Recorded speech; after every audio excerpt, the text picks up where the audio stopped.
Hello everyone, this is Lucy and today I will show you how to blur a part of your video or any photos, images in CapCut. So first you will need to import a photo or video and you will need to add it to your timeline.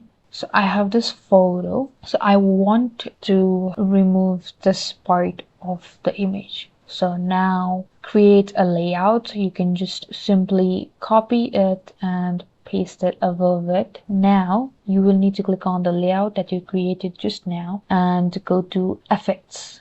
So you can just search for the blur effect and now you will see this effect right here.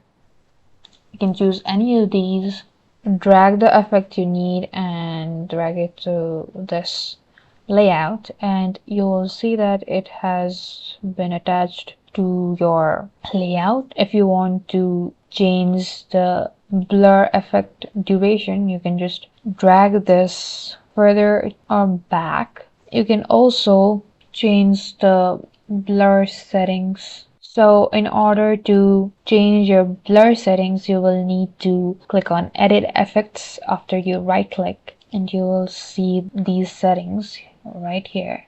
So just go to mask, click on add mask and just select any shape of your preferences. So now just add it right there, just like that. And now you have successfully blurred a part of your video from CapCut PC. And that's it for this video. Thank you guys for watching. Like and subscribe for more videos and I'll meet you guys in the next video.